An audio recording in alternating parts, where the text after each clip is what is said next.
Hello and welcome to the United Devil with me, JB. Hope we're all doing really well today. Where will be the 15th of July, Tuesday, 15th of July, 2025. I hope we're all doing really well and all had a good evening. This is a little bit earlier for me today because I wanted to quickly get on and talk about something I think is really important to discuss. And yeah, as an update, I don't think it's particularly great. So yesterday, I tried to have a little bit of a more positive day yesterday in regards to the window. A lot of the videos that I've put out there over the last couple of weeks have obviously been negative. I think I would say more realistic, rather than that, on the basis that I've been supporting this club for a very long time, and the last 12 years or so, I've seen this club get worse and worse and worse. So part of that yesterday was under the blurry eyed of hope and trying to will this club into doing something against my head. And if you look at some of the other videos that I have done, I have mentioned this before, whereby in Mbeumo, the deal that seems to be taking a long time. I always thought in my head that, and it is there, so it is there in some of the videos, that I have thought to myself, the longer that this deal continues, the danger of something could happen. So whether that somebody can swoop in, whether that something else could happen, or whether this deal could collapse. Now, as the thumbnail says, it's not a clickbait. It is more of a question, and there is a significant update from David Ornstein, who is, if you don't know who that is, and I'm sure you do by now, he is a reporter who basically gets him. He basically gets all of the transfer news from this club, him and Fabrizio. So the latest update. So yesterday, I put out there and I said this was probably my heart ruling my head, that I believed, and part of me still did yesterday, that we were going to line up this transfer for the launch of the kit on Wednesday. So tomorrow we are launching the purple away kit, and for me it's a typical Glazer move, typical INEOS move, whereby everything seemed to me aligned. So Brentford were going after another forward player, and everything kind of seemed like it lined up for tomorrow.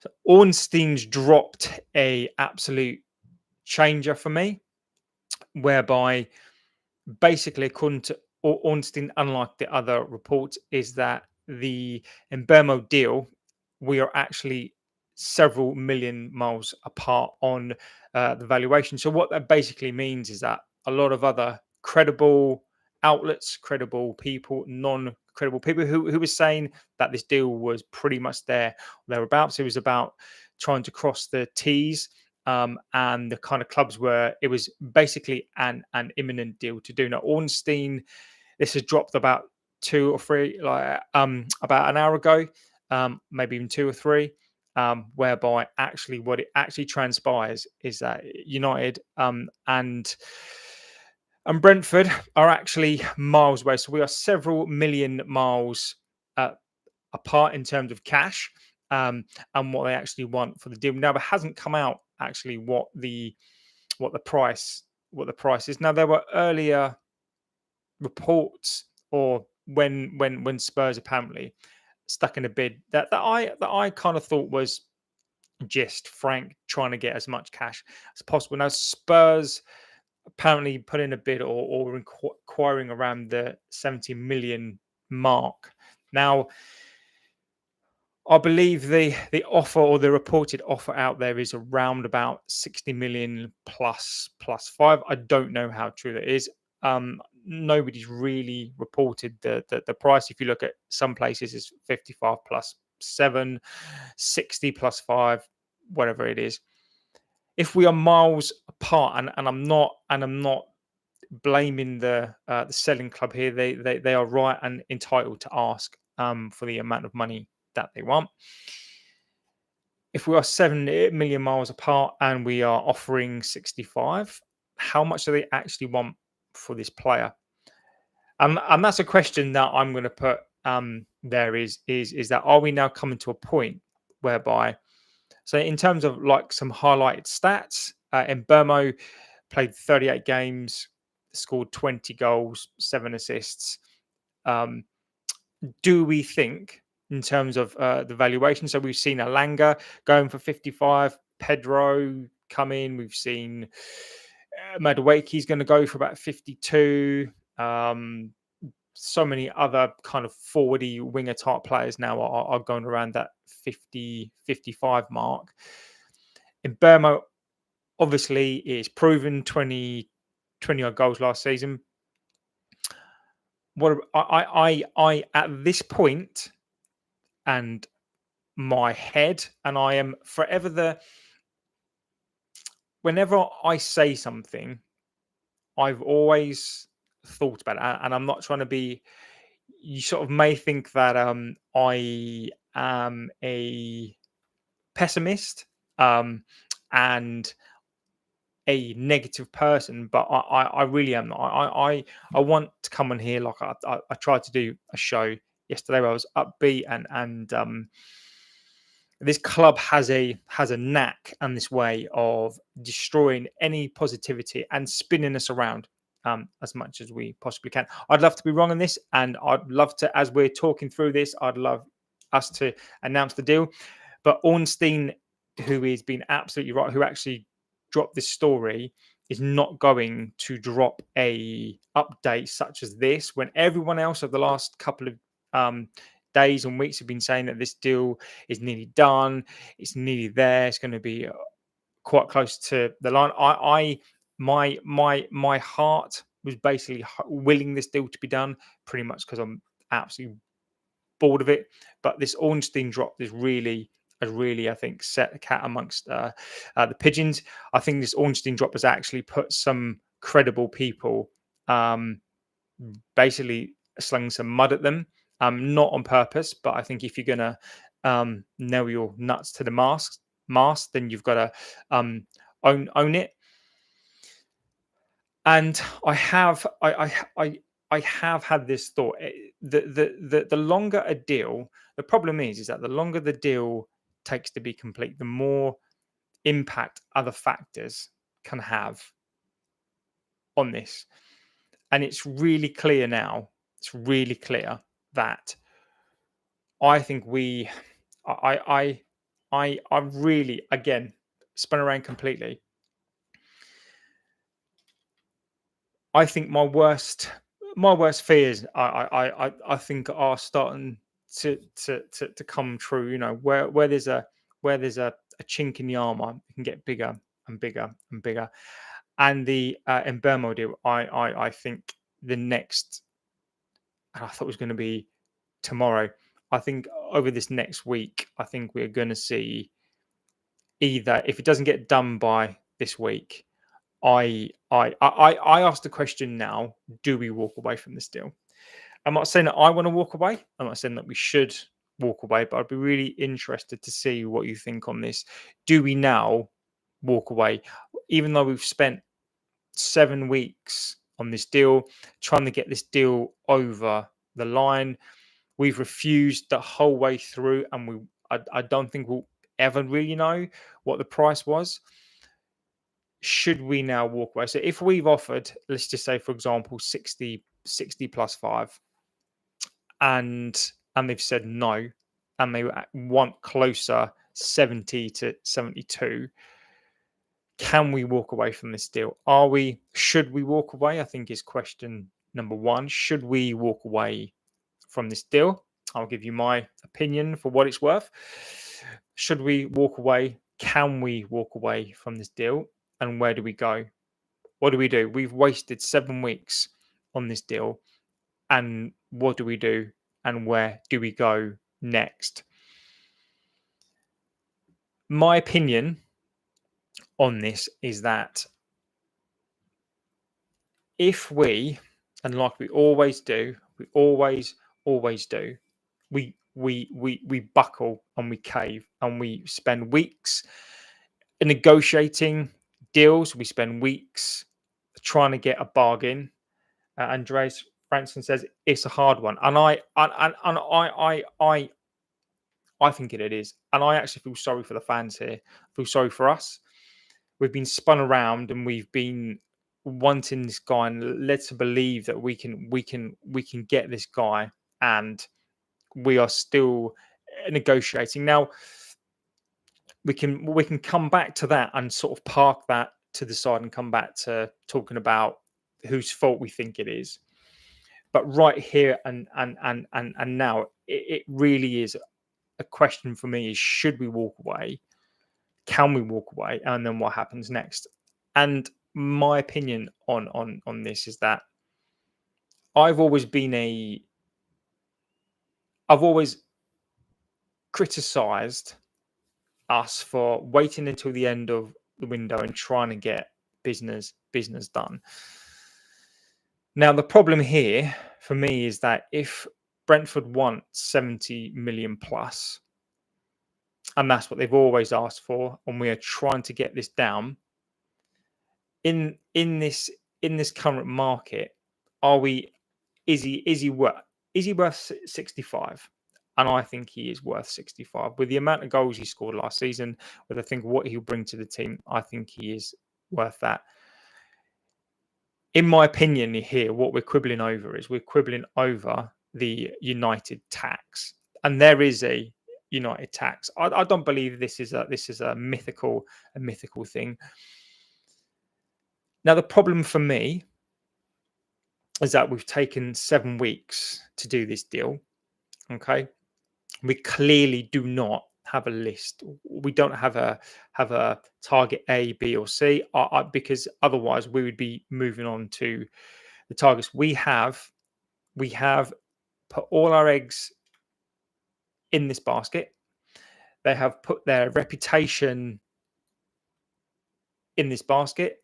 They've put our reputation, even though as fans we haven't done anything wrong, but they've put us in the line as well, because who's going to get bantered? Who's gonna who the one's going to pay for this? It's not going to be the club. It will be the fans who will have to pay for this. It will be the fans like me and you who have been waiting around, checking our phones, investing. And this is the point that they don't get: is it's not just like when you buy a car or when you buy someone else. We invest in this team, we invest in these players. We start imagining what it's like these players in. We look at the stats and we start to really think about how this player can come into the club. And United play with our emotions. They spin us round, and they need to get this transfer done. I don't see a way out of this. If we pay 72, 73, 74, as high as you want to go, we're going to get bantered anyway. And we've paid over the odds. I do not want to pay over the odds for players. But have we now forced ourselves, like we do every single year, have we forced ourselves now into doing a deal where we have to pay Mbeumo, where we have to pay whatever it takes to get it over the line?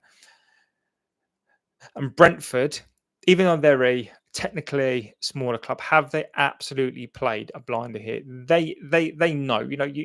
We assume that, or I don't assume, but I think it's fair to say that in the world of football, we assume that smaller clubs don't have, or they shouldn't have as many good people, as many smart people as a bigger club. The bigger your organization is, you should have more people at your disposal to give you advice and to be able to get things done, which is not fair over a smaller club or a smaller thing.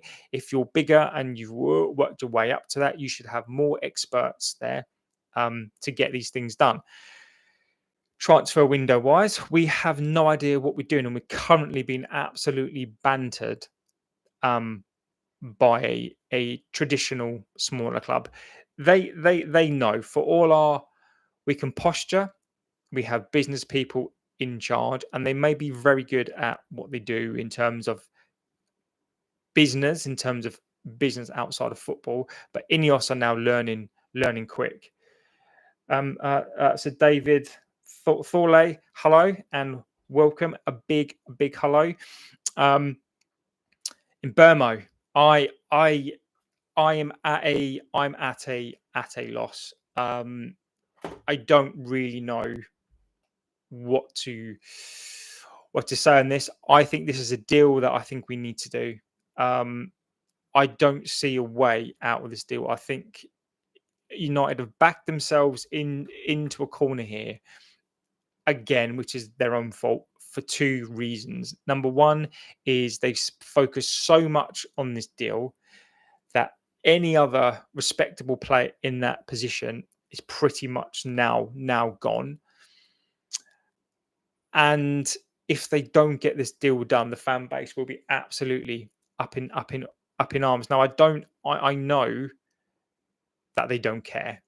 Pretty much, Ineos and the Glazers don't care. I am of the opinion, and I do need to caveat this with, I don't want us to be taken to the cleaners. I am of the opinion, where a deal is not good, and we walk away, and it does get to a price whereby in Burma he does have 2 years on his deal, and if the price is around 75 to 80 million, I almost think that we have forced ourselves into that situation, and at that point, I believe we would have to walk away. I think if we do this deal right now, unless United are basically trying to spin their way out, because I think this needs to be said as well, is because spin wise, this club is very good at putting out spin. There are a couple of things at play here. Number one is, is this just so Brentford saying, look, we need to get this deal done. We're going to put it out there that we are miles apart, but we want this deal done this week because you are not only holding up like a club, your own club, you are holding up our club as well. So it could be a case of that. Number two,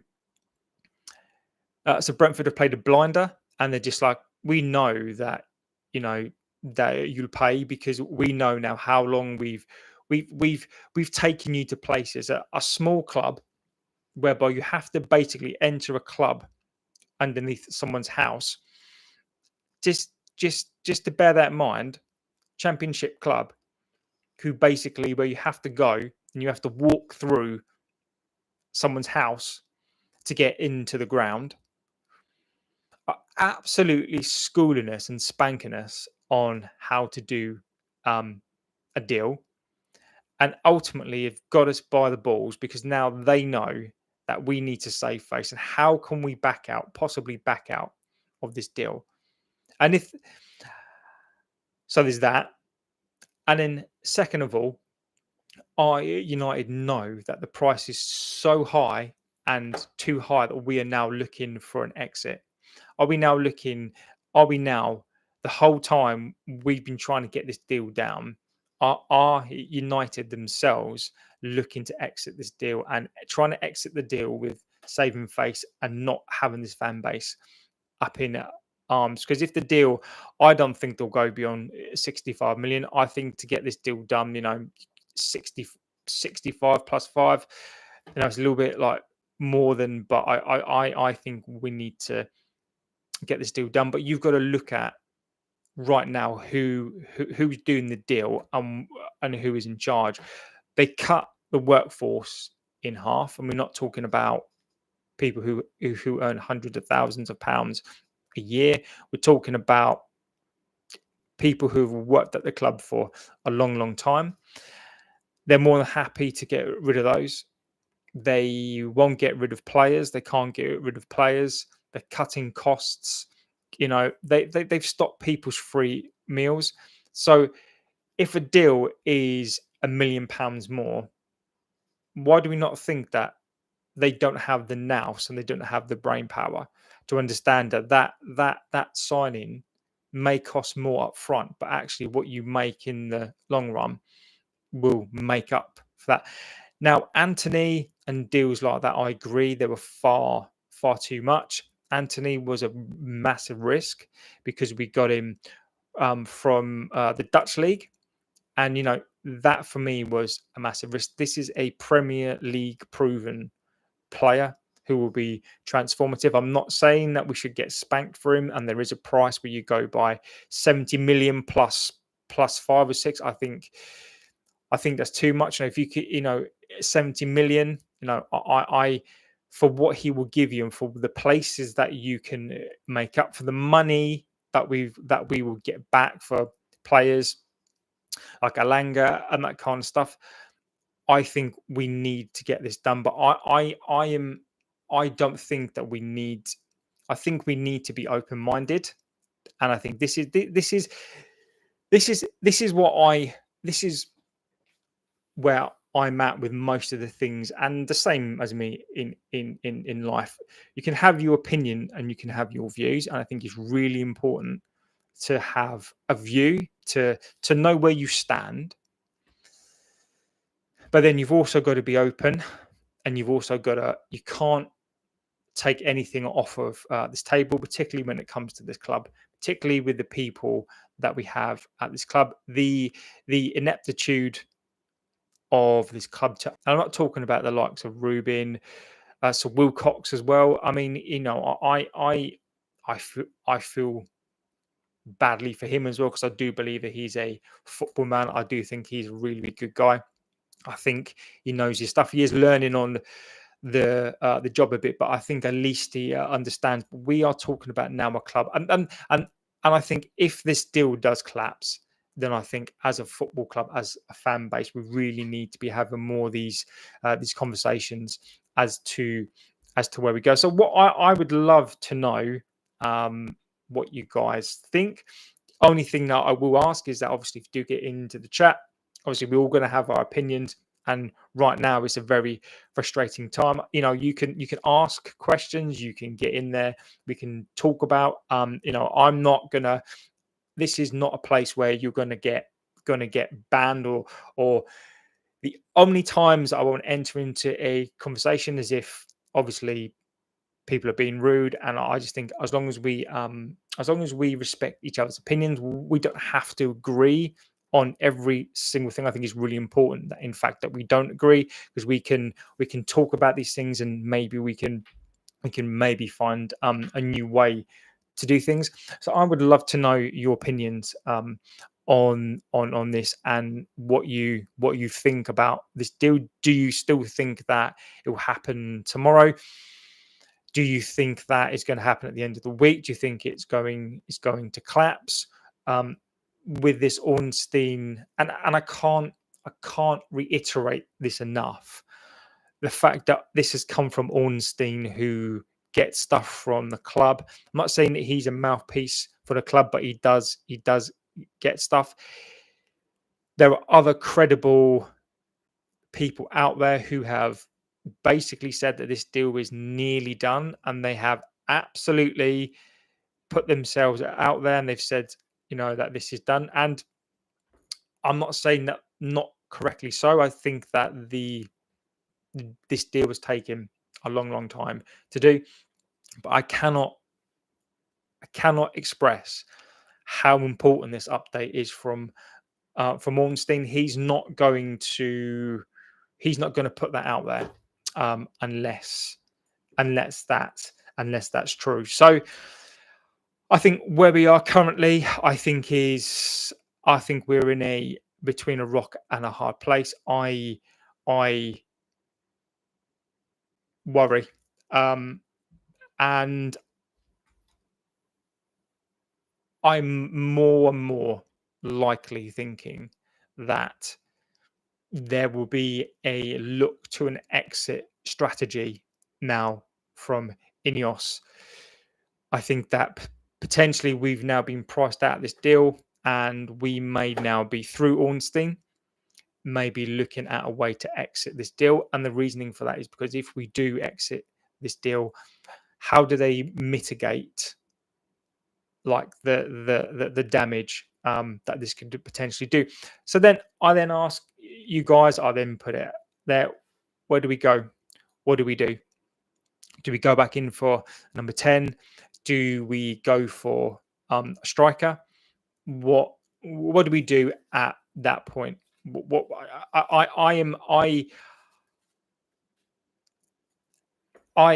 am. It's not often that I'm lost for words, but this will be a new low in the first of the things that have happened this year. 15th final that we played in was the worst I've ever seen us play. Red flags all over the shop, and why can't this deal collapse? Why can't we chuck an absolute clanger on this one? So that's where we are in terms of an update. All the signs and indications are pretty much there that this deal is not close. I think we're teetering over the edge on this one. I think we will know something more concrete. Got that word, concrete, by the end of this week. I think so. Brentford are going to want to get this deal done because they need to move on. So we're holding up their window, and I think we either pay or we leave. And INEOS, in my opinion, and the Glazers, they don't understand. So I think they'll treat this like a business deal, and I can't say. I really can't say now. I'm still of the opinion that we need to get this done, and we probably should get this deal done. But I think nothing is off the table at this point in time. So that is where we are on that one. Richard Rios, a little bit of an update on that as well. So yesterday was my positivity day. I'm stuck in an extra show to be positive after. I do still have my notes as well on that from yesterday. Henry Mabiel, we're going to be relegated. We're going to be relegated. That's something certain. It eats my heart to see other teams strengthening their squads. And this is, you know what?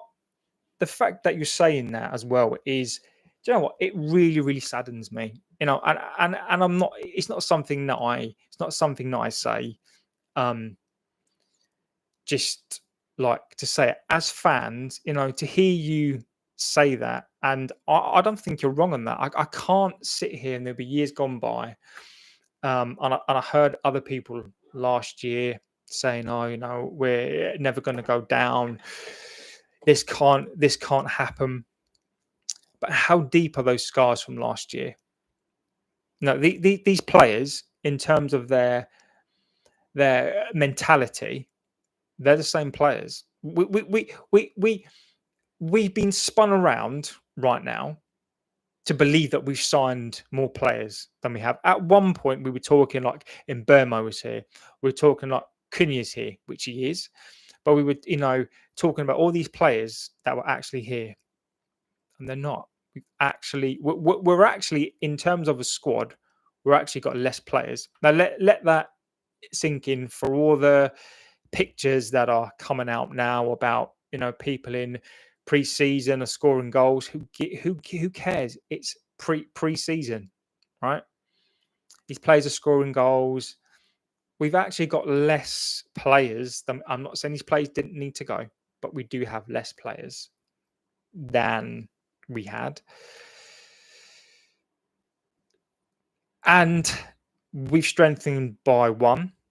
Other teams around us, I mean, we're even talking teams from other leagues doing these deals around 20 million, it's 5 million, like here and there, and they're getting some really good deals done. And we've spent seven weeks on this one deal. Now, apparently, we had a plan from April, and we are executing that plan. And find other players. We can't dictate where other players go and what other players want to do. I get that, but I believe our list was probably one or two players to get those players in and then just see what happens. And we've signed one player. Relegation, Henry, I that right now is not off the cards for me. And again, people are going to be saying, "Oh, that's not going to happen." I don't think that will happen. We've got to improve. In last season, we finished 15th. Why can't we move up the table and Amarin improve this squad, even without players in this squad? How can we, as a club, when everyone else has strengthened their squad, we've still got the same set of players who have underperformed consistently, who have sacked managers, and every year we give them a chance. Every single year we give them a chance. We launch a new kit. Someone comes out and does some sort of tweet. They do whatever else it is, and we give them a chance. Last year we finished 15th. So what's the difference between us and say like a Wolves? And this is not to say Wolves are bad, and that this is nothing on them, but to use them like as an example, or like a Leicester, right? If you keep the same squad who finished 15th and you don't add to that squad, or you add one or two players, why do you suddenly think the next year that we're going to finish in the top 6 or like the top 8? It's the same squad. That's a relegation minded, is that everything's going to be okay. If you don't plan to succeed and you plan to fail.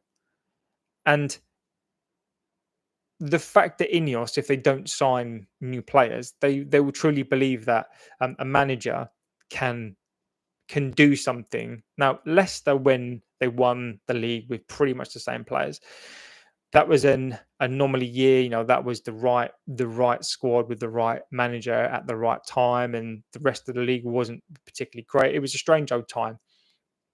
That's not happening with us. You can't finish 15th, sign one or two players, and with slightly less players in a group of players who are mentality wise, who are completely shot. They're completely weak. Imagine the first time they say we go to, well, the first game of the season, and Arsenal have got a team of absolute superstars, and they score 2 goals in the first like half an hour. I can't see these players responding to that. I think the scars run too deep. I think the history of the last 4 to 5 years in this squad is so bad that my head says one thing and then my heart says another thing. And I think relegation right now for us next season, I think, is a possibility. Now, I was always of the opinion, or talking with friends and stuff, who said, how bad can this get? How low can this get? If the Mbeumo deal was to collapse, I think that's pretty low. I think that's probably one of the lowest points that we've been. Then we'll then pretty much have a couple of weeks to scrounge around deals, and we're going to end up again overpaying for players and bringing a squad together that's not about playing for this club and is all about money and all about scrambling these players together. Pre-season wise, they won't get one, and Amarin will be left again with a bunch of players that he didn't necessarily ask for, but he needs depth in that squad. And how low can we go? Imagine a scenario whereby we go down next season, and including myself have said this in the past, whereby I would take a relegation to get rid of INEOS and the Glazers. That's not going to happen. If we go down, they're still going to be here. If we went down to League One, they're still going to be here. And the problem is, the biggest problem over this club right now is the regeneration project. The moment that is a green light and they break ground on that, the Glazers are here for 34 years. There is no other way. There's no way that they are going to go. So it can get worse. Right now, it feels like the worst it's ever been. Our window is an absolute disaster. There is no spin. I think there is the people who will spin this as a we walked away from the deal because Mbeumo is going to cost us 75 and we've walked away from the deal. Someone else will come in to do that deal and he'll be an absolute superstar. So I think, Henry, I think you really make a good point, my friend. And I obviously, in the greatest respects, obviously hope that you're not right on that, but nothing's going to surprise me. And I think we'll quickly soon see where we are at the end of the window and after the first 5 games.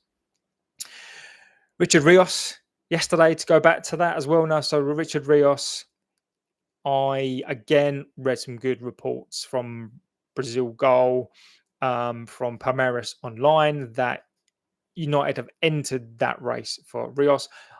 As I said, I think that Rios will be an absolute transformative, fantastic player. I think he has the tenacity. I think he has the drive. I think he's in his prime. I think it'll be cheap at 25 million, 27 million. So I think there'll be an amazing deal to do. And I think he'll be transformative. I think he's the type of player that we need now.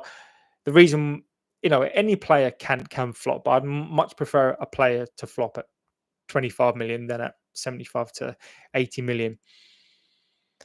So yesterday, again, in the positive channel yesterday, we're actually in, or we're led to believe that we're in talks. Now, to put cat amongst the pigeons again on that one, I've always said this, that Roma were in talks with him as well. And there were other clubs who really don't want to pay that price. So if we're prepared to pay that price, then we'd already be ahead of the game, and we'd pretty much be there or thereabouts to get this deal done. However, it transpires now that there are other teams that are on the case as well, and we all know how badly we do when there are other clubs involved in a race. Now, the other clubs involved in a race, I don't think it's been disclosed. So I don't know if you know who they are in the chat. Then please feel free to send me an update on that. But we potentially getting into a bidding war, which I think we could easily win. I think we could get that. I think we would get that deal done for about 28 million, and I think it would absolutely be worth that deal. Now, if Mbeumo does collapse, it would be a disaster. But how do we then structure that squad? So could we almost put Fernandes in one of those number 10s? So Xerxes then as well could fill in as a number 10. So we've got the Fernandes as number 10, and I'd be much more comfortable with him in that number 10. And then Rios, you can then have him as that sort of number 8. So I think what I'd like to see potentially is, if Mbeumo does collapse, do we then restructure and go Fernandes then now plays in that number 10? Because I think that's basically where Fernandes could actually, I would much prefer him there. I don't want him in that midfield position. I don't want him in that kind of quarterback position whereby he's not a number 10, he's not a defensive, he's almost in that sort of free role. I don't like him in that role, but he's in that number 10. He's forward, he can get the passes forward, and I'd much prefer him in that number 10 role. Xerxes can then kind of play there as well.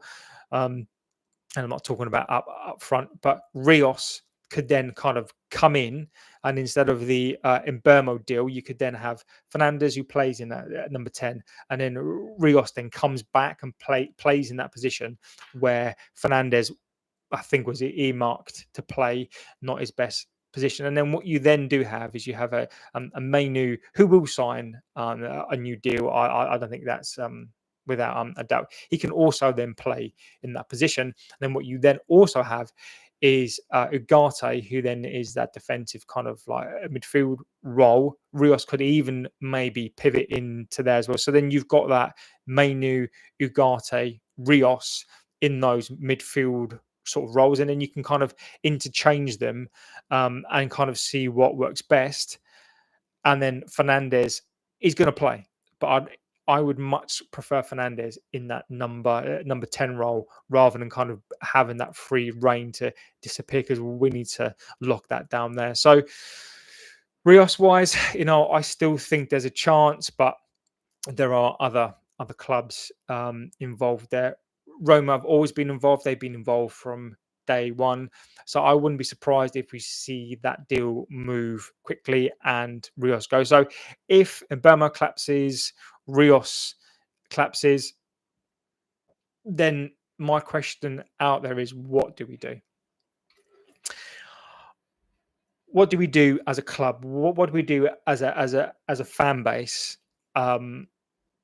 Because other teams, even smaller teams than us, and when I say smaller teams, we have a small, as a football club, not fans.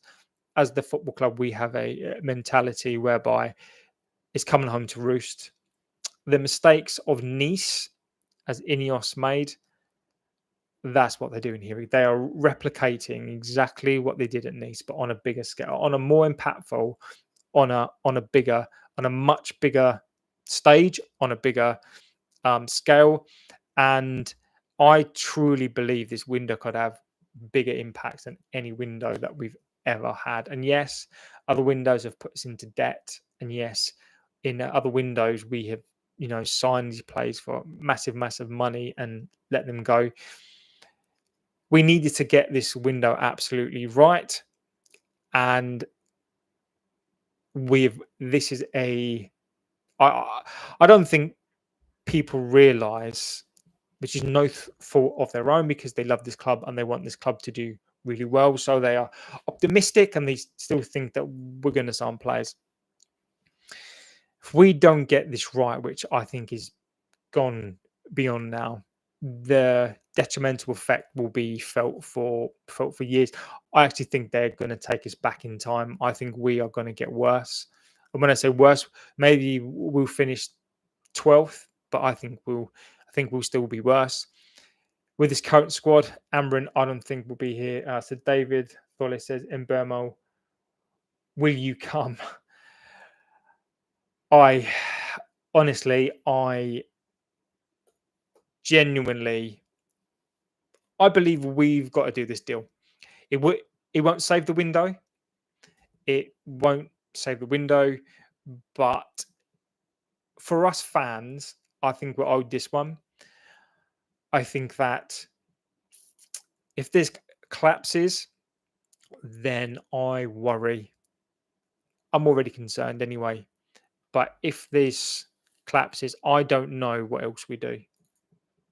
I generally, I've said what I would do in terms of, if this deal was to collapse, you'd have to admit defeat and then know that you're not going to get another number 10 like that. So what do you then do? Rios, for me, I'd get him anyway, but I'd go and pivot to him, put Fernandez in that 10 role. Xerxes can cover that, and then Mainu would have to play and play a major part in that kind of trio of an interchangeable, because you can only play two, but you'd have to interchange between Mainu, Ugarte, and Rios. So there are ways to pivot. There are ways to negotiate that, but we are just. Amarin, what chance does he have? So whatever your thoughts and feelings are on him as a coach, as I said, there are some red flags for me. And again, I've said this many a time on here. There are a couple of red flags, but I don't want him to go. I don't want us to repeat a cycle of sacking the manager because we've not given him what he wants, or we do give him the players that he wants, but we don't back him really.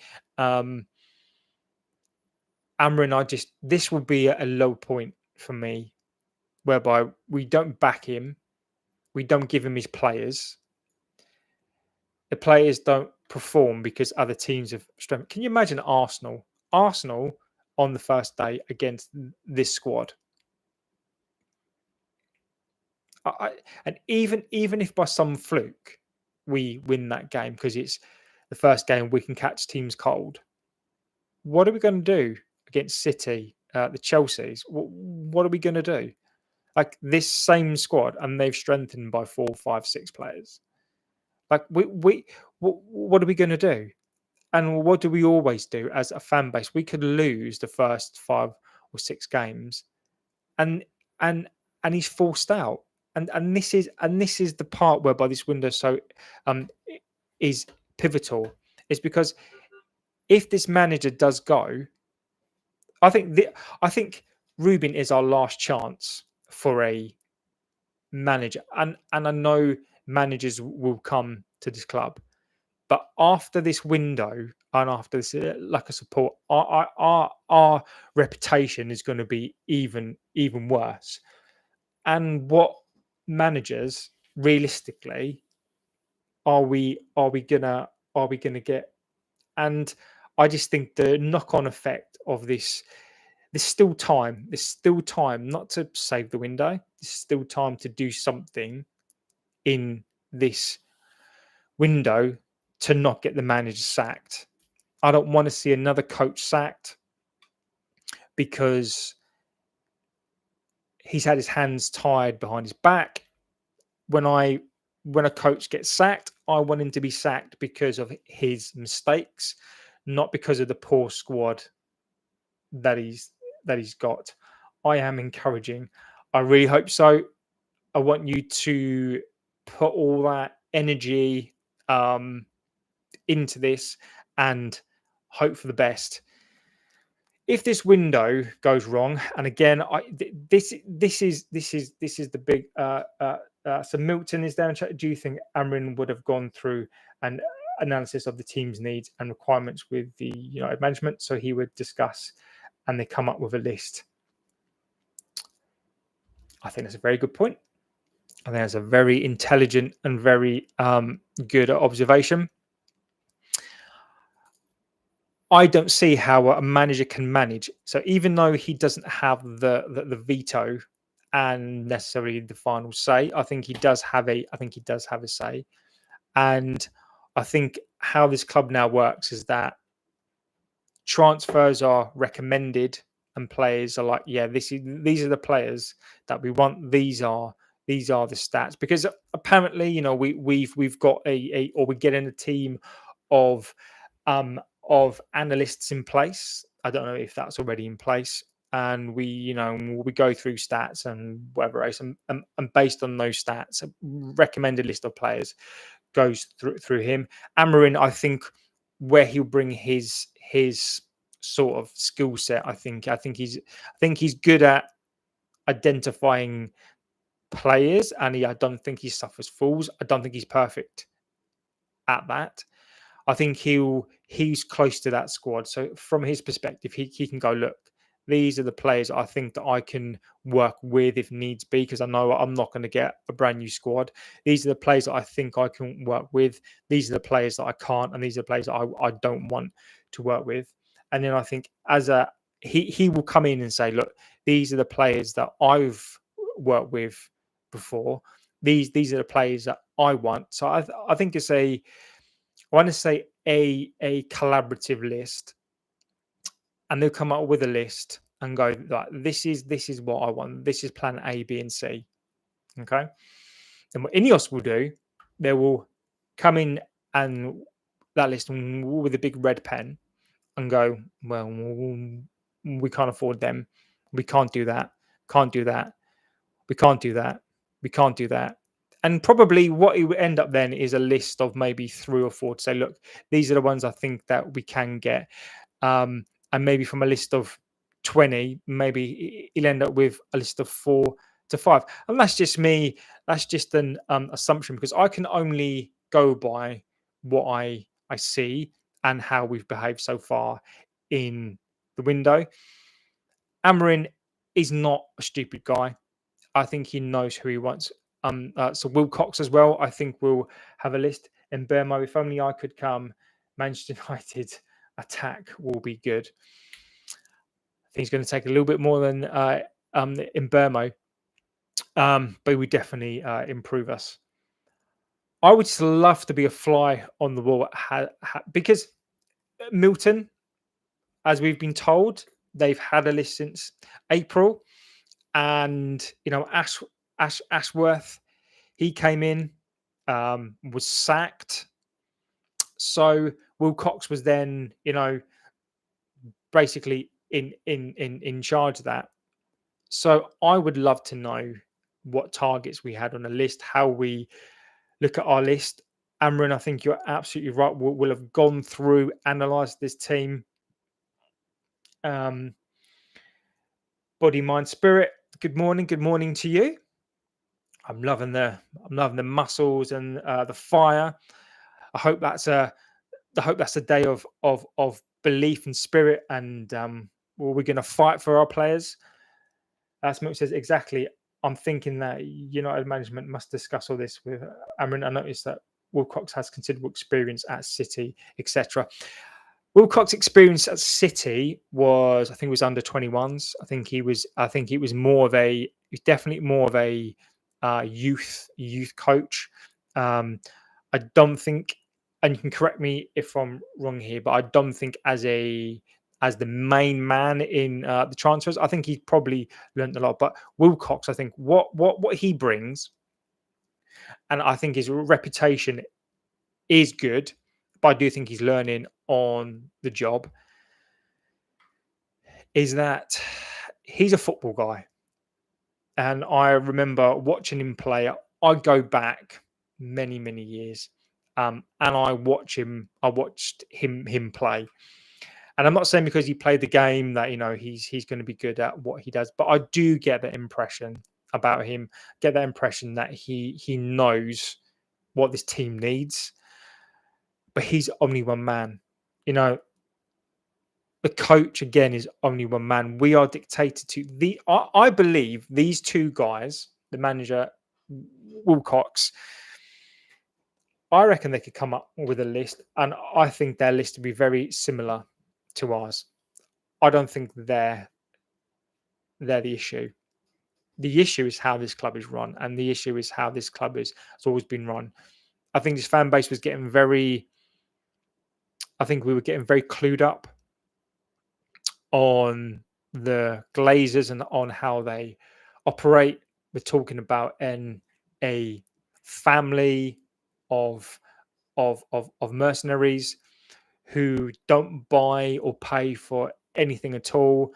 They leverage everything against an asset. So basically means that they don't pay for it. They buy an asset with an asset. They then effectively not asset strip that club, but they basically use the club to make themselves cash without putting in any sort of cash themselves.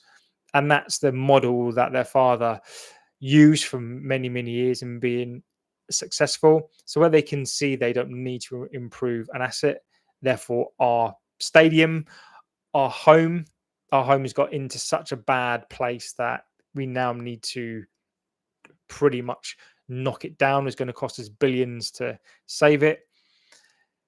So they're going to apply that logic now because INEOS have come to back them up. And our worst fears, I think, of all the people that could have given them a figurehead, because Sir Jim is basically like the Queen. He's basically a figurehead, like the king, because he's a figurehead. He has no real power, really. He's just a spokesperson. And what he brings, what it's like a business deal. You sometimes hire a person not because of their actual skills. They don't actually bring skills to the table. What they bring is their connections, and they bring this reputation. They bring this brand. Okay. Sir Jim and Ineos have no football experience. We can cite Nice and they can talk about Nice. Nice was a disaster, a mitigated disaster. Okay. Sir Jim tried to buy Chelsea, Barcelona. and was basically quickly told to piss off. And now he was able not to buy a club, he was able to bring his influence, his connections to this club. And the Glazers basically are like a villain, and they've been waiting for these regeneration plans. They've been waiting. This is why they've not sold the club. They've been waiting in the wings for a very, very long time, lumbering debt on the club, knowing that eventually they'll get somebody to come in. And lo and behold, Sir Jim saved him. And the point of all this is that this is the business part of the club, and now they are trying to get the business part onto the football part, and this doesn't work. And the impacts of that are everywhere, felt throughout the club. So even when you've got football people, the manager Wilcox discussing players and saying, look, we need this player, we need this player, we need this player. They've got people who can't negotiate, or they've kept them here, think because they don't know football, they think that these people are good. But any owner would know that the people who are negotiating these deals are not very good. They apparently INEOS did a review of strategy. That's not what they did. And they would Mooney says, I think the original idea was to include Mr. Brailsford into the setup through with that football experience. And again, agreed. But I think that was an absolute load of nonsense as well. Cycling and football don't mix. Marginal gains. Marginal gains. So I train quite a bit, right? So I go to the gym. I run quite a bit. I'm at a pretty good standard. And I use marginal gains in terms of, things like if I'm going to train for a race, you can only run so fast, but there's things like food, and there's things like sleep, and there's things like, you can take legal things. And there are lots of things that you can do to marginally gain something, but these marginal gains are quite small, but at least you can gain something. Okay. But we're talking about elite sport. We're talking, and this is just me at home, some standard guy. We're talking about elite professionals who are not very good, a lot of them, at what they're doing. Their mentality is not right. You've got a guy who was in cycling. I mean, I have to just assume this, that what does he know about football? Unless he is a football guy, but he's never struck me as that. And I do agree that that was the original idea, and I'm not dismissing that idea, offhand, but it just goes for me to show and iterate how clueless INEOS are.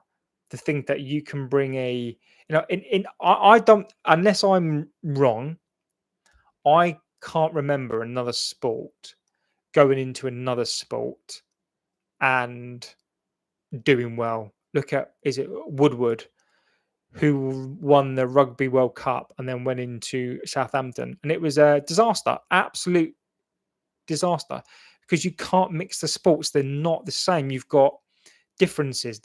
You can't. What's it? Martinez is the only favourite at United right now. Such different sports they are, and this is you can't explain football to people. You can explain the physical side, but when you've been watching it for as long as I have, and you've been watching it, and not about this club, just about when you watch games and whatever else, you just know. You can't explain it. There are these little intrinsic things. There are these little things, the way that a player moves, the way that a player. There are things that you can't teach, and they're different across all sports. Tennis, F1, whatever else, right? There are these little intrinsic things that a player will do, like the way they'll look, the way they'll talk, like after a game, the way that they move on the pitch, the way they strike a ball, the way they interact, the way they'll come out. you can't buy these things, and Ineos and the Glazers don't understand this. This is why Mbeumo is important, because I think we all understand. You can just tell that this player is going to be a good player. You like Anthony. For me, I didn't have an opinion on him because I didn't really see anything. I always thought we'd like, it's easy to say within like hindsight, but I never thought he was the right type of player. I always thought that, all these ball skills and whatever else weren't really for me. But in Burma, you just know, and this is why we fell. Is This is why we need football people in charge, because you can't fake, you can't business football, and this is why it's so different. But it's the same as any other sport. If you try to go into F1 and you try to run it like a football business, it's not going to work. Football, you can't. You need to understand how football works. You need to understand that it's not a business. So Chelsea are, for me, are. I agree with Mbeumo. Still hope that there's a way forward. Me too. I really, I want this player in now, but they've absolutely destroyed it. I will find it very difficult, but I will support it. I want him in. I think I will be more supportive when we're in game mode, and we start playing games if he's there. So I think right now, I think it's really important for us to question everything that they do. I think it's important for us to understand these deals. So if the deal will collapse, why is it collapsed? You know, United will have their spin on it, but it's really important to consume as much as we possibly can, because they need to be accountable for that deal, and we need to understand that deal. My favorite thing about Manchester United right now is what the Mbeumo deal. um, oh, Martinez, yeah, he's back. I'm glad to see that he's back, Martinez. I saw his little smiling face this morning, and I was just like, that is that's a positive. Um, so yeah, again, I keep hoping that when I'm live and I'm doing this kind of show, I did try to have a positive show yesterday. I think it's really important for us to try to. I think it's important for us right now as a fan base to feel together. I think we need to navigate to each other. It's almost like a support group. Um, you guys, the fact that we can talk about this, I think is amazing. And again, thank you all for the chat. I think you guys are fantastic. It really helps me. I can't even underplay how, if it wasn't for this chat, if it wasn't for this, we may not be the best out there, but we are trying our best. And personally, for me, this is fantastic. This really helps me get my thoughts and feelings, my frustrations out there. We don't all have to agree on everything that we say, but your comments, and this is why it's important to put your comments out there. It doesn't matter how mad they may seem. I think it's really important for us to discuss them whilst being respectful. But again, I'm not gonna not let you say stuff, because I think it's important for us to get all of our frustrations out at the club and say what we think in our heads, right? So I'm going to end the show there, because we'll just keep talking about the same thing. And what country are you from? I am in England. I'm in Essex in England. Love to know where you guys are from. It's the passion, spirit, and history of a very famous and iconic club. I agree with you. It is the passion, and I think the passion should absolutely inspire people and players to come to the club.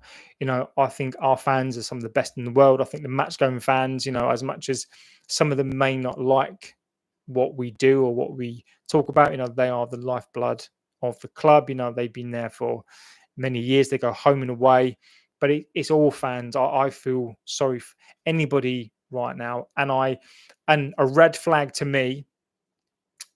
And everybody can have their own views, and it's absolutely fine. I'm not going to dismiss views. I think it's really important. I'd love somebody to come into the chat and say, "Well, actually, no, I support this. I actually think we're doing quite well. I'm not concerned, and I think that we can win the league with these players." If that's your view, I think it's really important to consider all views and listen to that view. I would never agree with that, but I think it's really important that we listen to that. So yeah, I'm in England, Essex, which is sort of southeast. Um, do you know Manimar? I've never been there, but I do. I do. I've not been there, but yes, I am aware. It's always been an interesting place for me, isn't it? I'm going to get this right. Burma. You can tell me if I'm wrong now. I think it is.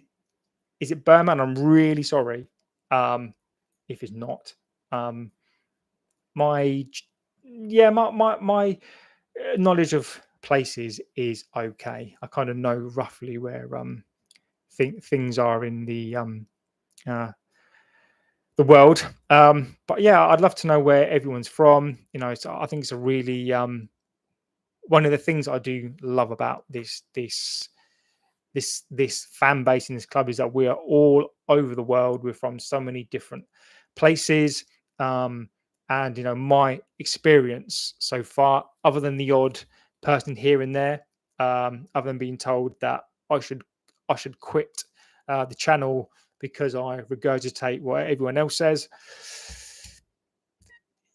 In that case, everyone else should stop as well. But other than that, my experience of the chat so far, I think you guys are fantastic. I love the chat on here. I think you guys are just knowledgeable, smart. You come out with some really, really good stuff. So I can only thank you for that chat. And I bet there's a Man United supporters club there. Do you know what? I reckon if you went to Mars, I reckon if you went to Mars, I reckon that you'd find one. That's yes. Oh God, the made up Burma. I love it. I love it. This is why we're such an amazing club, and again, we've got such amazing fans. And I can only thank you. And one of the things that I'll say is that as of now, I think this channel, and it's all because of everybody. I think we are rough. I think we're just at over 3,000, which so we're coming at about 3,044 subscribers, which is unbelievable. There is more than I ever thought that I would get.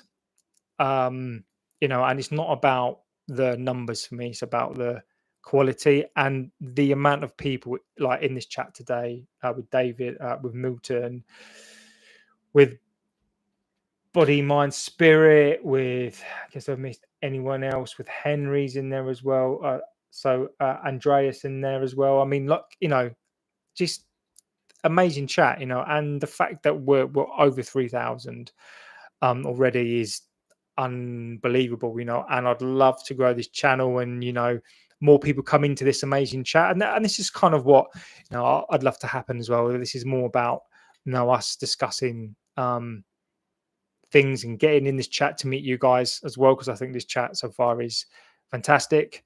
And I feel very, very fortunate to talk to you guys and talk about something that I absolutely love. One of my passions and has been since I was 4 years old. So, on that note, guys, before you get bored of me, I'm going to go. Fantastic show again. I mean, driven by you guys. Just this show is nothing, and I mean this. This is from the bottom of my heart. This show is nothing without you guys in the chat. It's the interaction really makes this show. I bring you a couple of points and you take it away and you smash this show out every single day, and I can only thank you all. So anything does change, positive or negative, I'll bring it. Hopefully positive news. I had a friend who on his honeymoon got to go to Old Trafford for a game. What's better, that or a honeymoon, eh? I don't know. You could combine both. I don't know. Yeah, no, thank you guys. Just amazing chat. So if anything does come about, I will be on X soon as well. So I just need to set that up on X. So and I will put a new email as well in the video. So if you want to contact the channel, I'd love to hear from you guys. Any little bits and bobs, any suggestions for some shows as well, because ultimately, to me, this is your show. I can bring in some stuff, but over to you guys. If what you want to talk about, anything you want to see me cover, we can talk about that. So what I'll do is I'll stick in an email, I'll get on X, and we can bring these conversations over there. So on that note, guys, thank you again so much. You are the best. And I'll see you again soon, hopefully with some more positive news. So take care all, and I'll see you very soon. Bye-bye.